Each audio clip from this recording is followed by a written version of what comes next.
qaybta ugu dambeysay barnaamijkeena Hereer iyo Hargeysa toddobaadkana waxaan idinku hayaa qaybtii ugu horeysay ee waraysi aan dhawaan magaalada Toronto ee dalka Canada kula soo yeeshay fanaanka aadka u codka macaan ee Cawaale Aadan. Cawaale sanadadii ugu dambeeyay waxa safka hore uu kaga jiraa dhalinyarada heesta ee markaasi heesahooda aadka loo jecel yahay. qaybtan horena waxaan idinku hayaa waraysigii aan kula soo yeeshay magaalada Toronto iyo qaar ka mid ah heesihiisa la yaab kale. waraysigiina dhex marayna waxa uu ku bilaabmay sidan. way Cawaale aad iyo aad baad u mahadsan tahay inaad noogu timi studio telefishinka Universal ee magaalada Toronto. aadna waan ugu faraxsanahay inaynu halkan ku kulanno mar kale. sidoo kale wallahi thank you very much aad baa u mahadsantiin martiqaadka ay fidisay waana markii saddexaad ee saddex wadan labadeena ku kulmeen. hay Nairobi iyo Toronto. insha Allah meel kala faro badan oo ku kulmi doonaa saan rajaynayo. insha Allah taala. dalkan Canada magaalada Ottawa degantii Soomaa. magaalada Ottawa caasimada Ottawa aan deganahay muddo hadda 3 sanadood ku dhow ayaan deganahay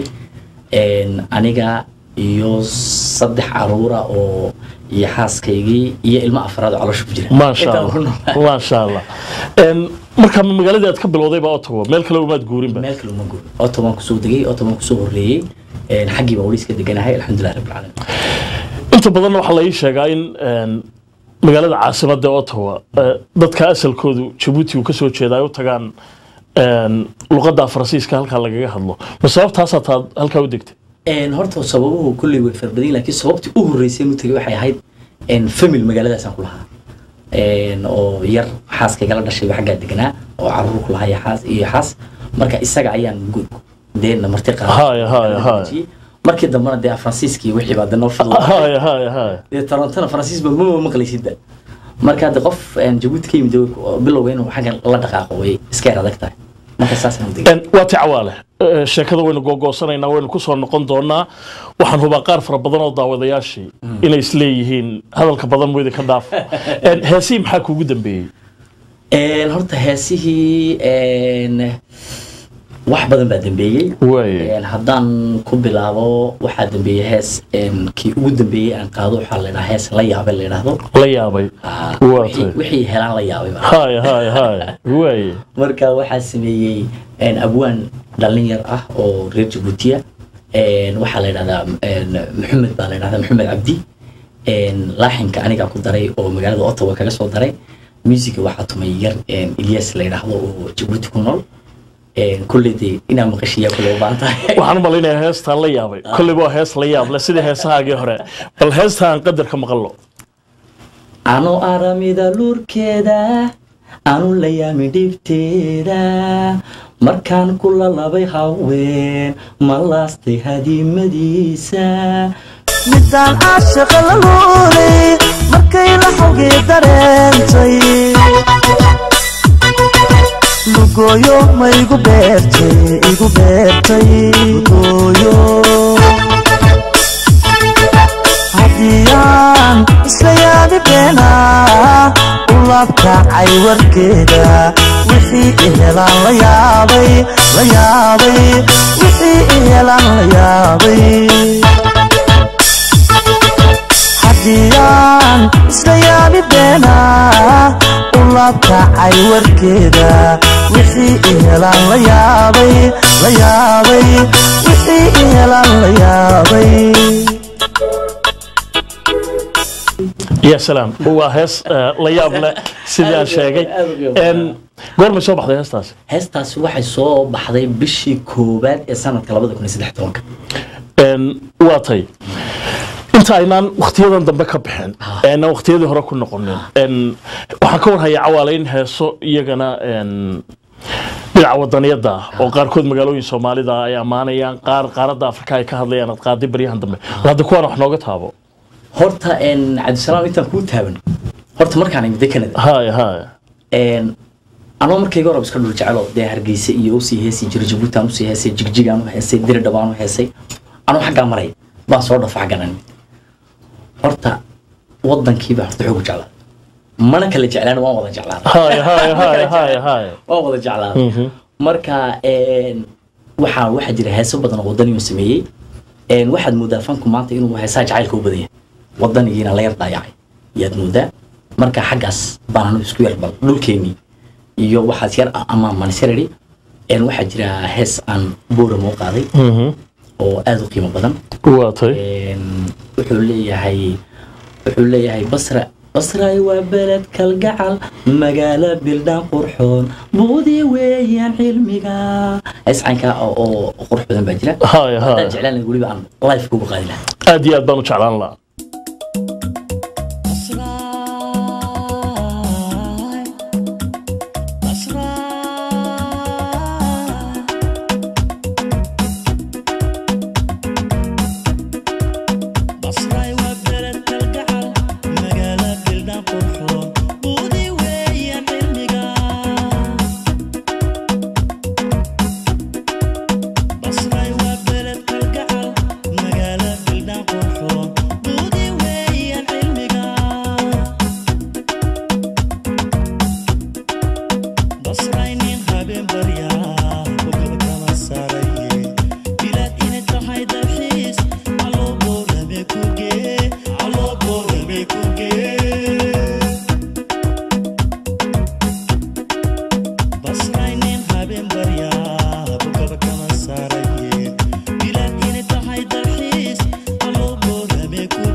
عوالي هاستري وهاس كلو لياب له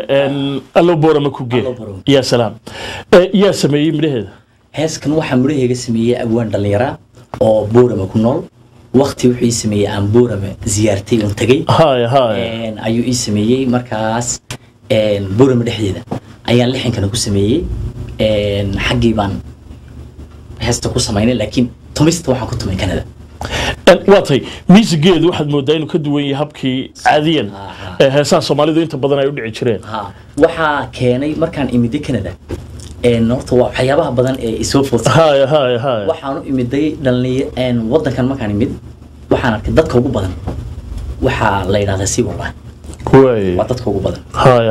waa qoladan Ingiriiska fish and chips kan wadamada reer galbeed ku dhashay ayagana ka tiro badan waxaad moodaa in mustaqbalka dambe ka dhigtay 30 sano dambe soo socda fanka Soomaaliya wax badan ayaan walaac badan ka qabaa waxa uu dhalintan hadii hadda heesaha la bari way 30 sano soo socda kuwana weynaani kuwana weynaani marka waxa weey fanaanku soo sii jiro wali markuu dhalinyaraya inuu kuwan ku xidho yaa waa raaco marka xogaa waxaan isku daynaa music Afrikaan oo ka sameeyo music wan Afrikaan mana aha music hore Soomaalida وانا ستايل كل ده قرح بدن وانا ستايل أنا جعلنا نسويه. الحمدة سمينته وتسقط ذا ولي بقى بتسقط ذا صوما. حب بنسقط ذا لكن وداني كبدي. هاي. وداني كبدي أنا أورن ما يدي معلم بانهاي محي بانهاي لكن وداني. لكن ده لعبتها هذا سمي سنة يسوا. أنا ولالك بورت هساي سميني. وي. ولالك يجوين أنا سكو هو ينهاي. bahaysa haysameen oo Djibouti jooga waatay isaga aniga soo saaray haday maanta alxamdulillah rabbil alamin Soomaalidu ima qashay way isaga diraan waatay marka waxa dhacday waqtigu tamay isagoo kaliya ma lama oran karo waa codkaaga wanaagsan iyo midhiisi haay iyo lixankiisa isaga lixankiisa marka lixankii markuu ii sameeyay waxa dhacday dhakhtarku galay way dhakhtarka markuu galay in muddo ku jiray waxa dhacday de xogaadii waan iska aroosay badnaamo داروسيدي واحد وصماني ساروس كستلبه هالصوت صدق هالصوت بعض صماني سام وحين نقطة صدق هالصوت والله كانيا dee dadku waxay moodayaan inuu de ninkii dee sameynay ma oga mood in aanu sameynay baa loo haystaa waxay noqotay maalin kastaba qofta u orod ilaa ninkii dhakhtar buu ku jiray de waxay noqotay hebel ugu telefooni hebel ma haleelayo cali sabiix baan tagay cartaan markii isagii bukooday baa midhahaagii iyo laxankiina bukooday wixiina bukooday waxay noqotay ninka intuu dhakhtar ka soo baxay inaan de hawsheeda si inaad taa dadka aroosyada dib u dhigta marka xilligaas aan isku dayay inaan bilaabo lixanka sidii baan u waday haddii tolo waxay noqotay inta aniga aan dhoofdhoofo oon dee qurbo iyo dubay tag maxay tag haddii tolo inaan isdabaraday marka sidii baan de u waday Canada markaan midana dubay si caawis awaalo haddaan ku weydiiyo ninkii ugu horreeyay markaa kuu sheegay inaad cod wanaagsan tahay moolaalkaa qudhiisu ahaa may cabdi haybal ahmed ba waaye xaggee ku kulanteen markaa anigoo iskuul ka imiday oo 15 jira baa waxaan iskuul baan ka imid shaqadeedii baa sita marka waxay ku dhigayeen dee waad aragtay kulli Cinemole Paris ay ku dhigayeen ana gurigeeyo Cinemole Paris kama dheerin marka iskuulka markaan baska ka soo dhaadhaco Cinemole Paris ma hormari jiray markaasaan arkay music laga tumayo Cinemole Paris in muddo wax laga tumi jiray waxaan idhi music laga tumi waa maxay shaqadii ma dhigin waan galay waxa baan ugu tagay yar aan saaxiib ahayn oo kubada wada ciyaarin oo music u tumay Cabdi Haybiyo waa isaga waa binti Umar Gacad waa Allah u naxariistay kinsi xaaji waa boon xirsi waa fanaaniin badan waa tahay markaasaan dhex fadhiistay waan dhageystaa saacadu markay 12 barkii habeenimo gaadhay ee suuqii dhamaysteen ee waxa liya waxay ku heesayaan hadda waan la bilaabaan waan la dhameeyaa hees kasta anoo weligii maqal buu markuu dhamaatay waa balin ka yar aan eegno wali baan xasuustaa heestii u horeysay aan u qaaday waxay ahayd hees uu qaadi jiray min Cabdi Food Loodane waaye oo fanaan reer Djibouti ahaa may Djibouti uu xilligaas uu ku cusbaa waaye laakiin Djibouti ku qaaday heesta I think inuu ka yimid jigjigayo nawaaxigeed waa tahay I think waan u malaynay markaas waxay ahayd gayigo barwaaqa baliyada xareediyo wabiyadii barqanaya heesankaas waa aad macaan markii dambe waxaan u qaaday haddaan canabay jacayl cibaara kugu dul furay heeska cabtan markaas wuu yidhi riwaayadda qasab weyn mid riwaayadda shaqo ma gulayn waa tahay ilaa bilo waan ku jiraa markaasaan galay oo 15 jir baad ahayd markii riwaayadii ugu horeysay aad ka qayb gashay maalintii ugu horeysay masrax istaago 50 years baan ma sha Allah way ma hadda u haya ajahay walaamad waa tahay ma hadda weyn soo dhaweyntii ugu horeysay isaga lahaa waa tahay dadkii daawanayay sidee u qaateen codkaaga habeenka wallahi horta way ka heleen aniga masraxay ugu horeysay bay haydo waxaan dhan baday ugu cusbaan xoogaa yaro gargariira jiray gargariir horta markaan run ka hadlo iskoolkan ka dhaxaysi jiray oo gariir badan ma lahayn laakiin masrax weyn de oo music la ay tumayo waa runaa kooxi daba joogto waliga ma arkin laakiin ciyaar iskoolkan de u heesaysi jiray oo gariir badan ma lahayn laakiin waxaad moodaa nalalkii badnaa iyo wixii waa yar daba iyo idaacad daba ordayso oo niman yaacayo oo kamarada sita waan yaabanaa nimankan maxaa haya waan fajacsan marka afar heesood habeenkii ogolaadeen waan ka qaaday si fiican bay igu dhacday wallahi si fiican bay dadku soo dhaweeyeen aadna ma hadda waxaan u hayaa wala cabtel waa tay habeenka aad bandhiga ugu horeeyay kala qayb galaysay fanaaniinta ma magacaagan Cawaalon baad ku gashay mise magacaaga saddexan waxaan ku galay Cawaale Aadan waa tay Cawaale Aadan baan ku galay inta badan dadku imika oo de fanaan aad u caana tahay Cawaale ku yaqaanaan Cawaale Aadanna kuwa aad ku sii yaqaan ayaa ku yaqaana kuwa doonayna aad ku sii bartaan magacaaga saddexaad ay kugu darayaan waa maxay waa Cawaale Aadan Dahay waa tay Cawaale waynu ka imanaynaa waqtiyadii hore Canada soo gashay maxaa kugu daraa markaa halka ka soo degtay والله هرت وحياة بدن بدرنا way بدنا واحد درنا هاي واحد درنا أو هرت ويدر كي بدرنا way ويدر كأنا وحنا مد بشيس لبية طبعا وبرف بلامي way كندا نبدأ برف ما هالتدع ما هاي وبابور كدويسة بابور كاجي بدويسة وحد مش كداعي marka waxaan ka soo degay Mareykan waxaan ka soo degay Philadelphia waxaan ka soo degay xilli uu barafku bilaamayo oo xogaa aad moodo inuu soo bilaamay hadii toban tiibaan la yaabanaa oo maan diyaaradda markaan kala bedelinay Washington in airportka dhex iyo maray in yar baan airportka iyo dhex lugay baan bismillah yawm al-qiyaamah baan mooday ilaa in waxaan ka yimid 40 plus 40 baan wardeey ilaa leesma gaadhin ba in yar haddaan joogo barafkii baa ii bilaamay horta weatherkay ku dartay subxaanaka ya allah weatherka yaa iyada marka wadda ku cusub tahay ee ciyaal wadato ee weather horta waa hay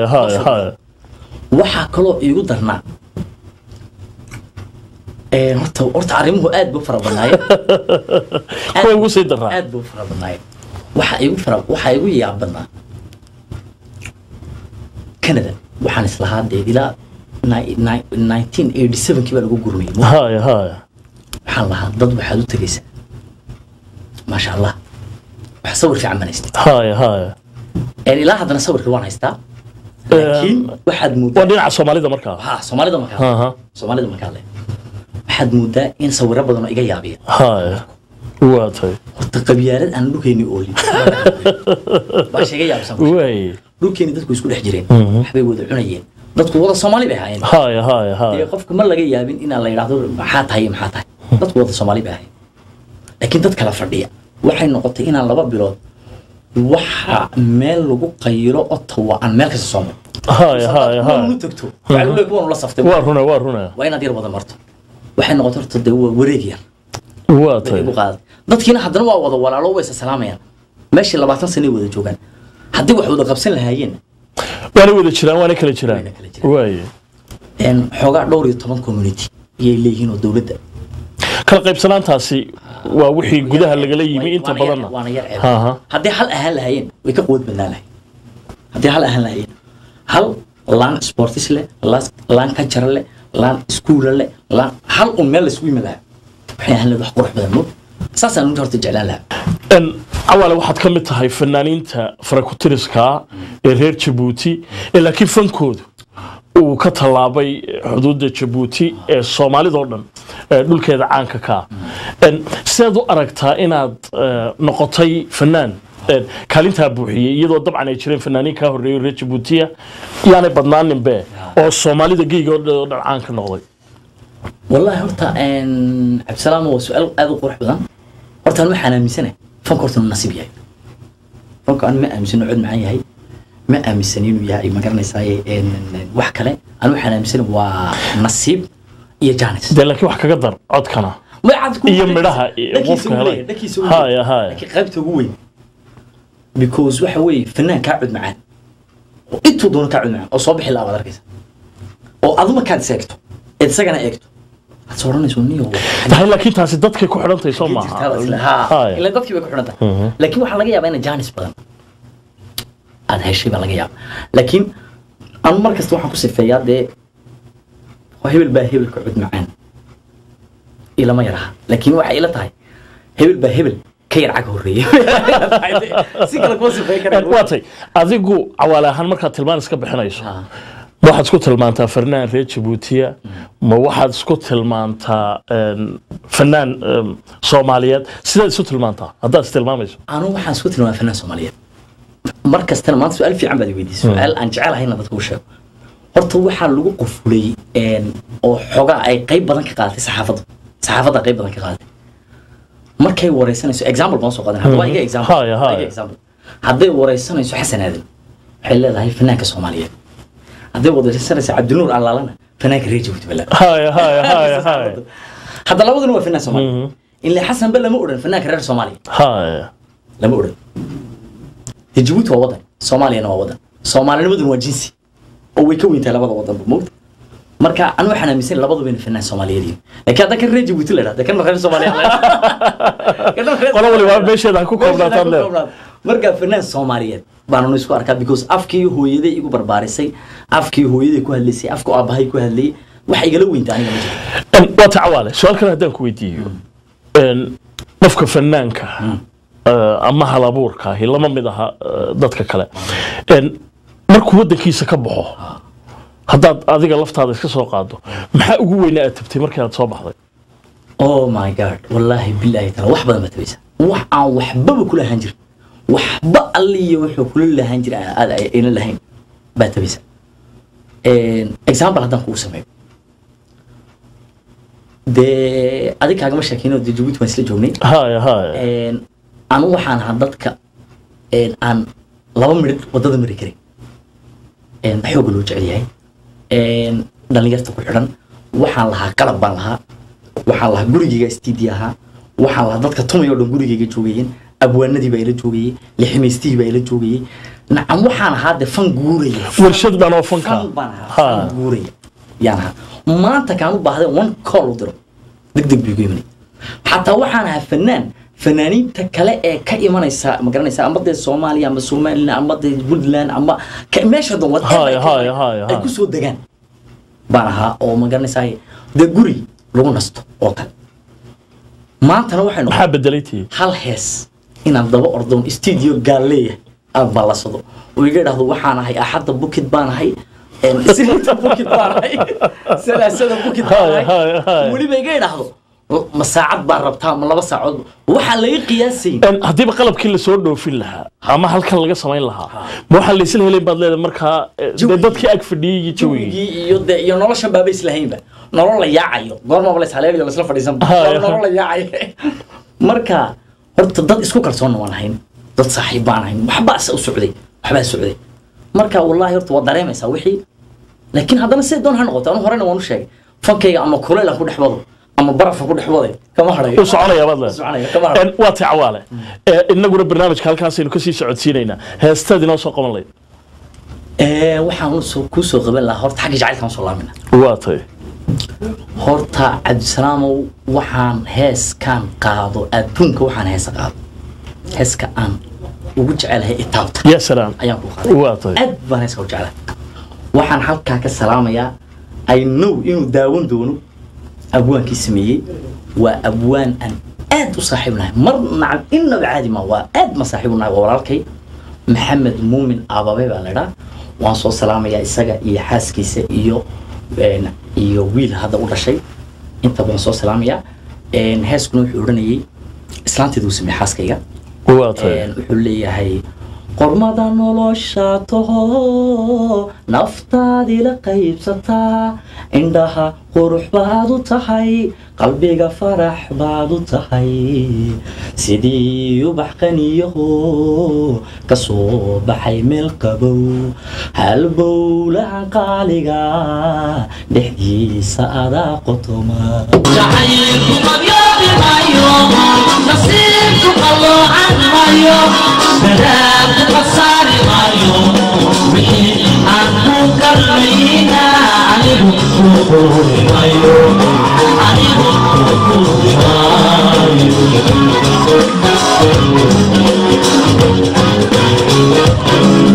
jacaylku qabyoobi maayo nasiibku qaloocan maayo balaadku qasaari maayo wixii aan ku kalmayna anigu kuquri maayo kuquri maayo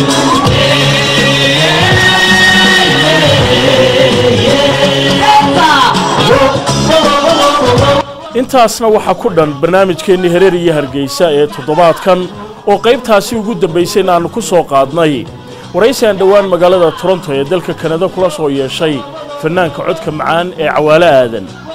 qayb kale oo waraysigaasi ka midana waxaanu idinku haynaa barnaamijka Hereer iyo Hargeysa ee toddobaadka dambe haddii aan la yiraahdo inta waqtigaasi ka horeysa waa anigu Cabdisalaam Hereeriye iyo asxaabtayda oo idinku dhaafayna intaas iyo nabadgelyo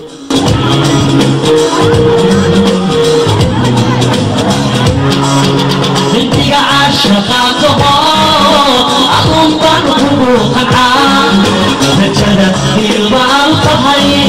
aw kana sharaf bal tahay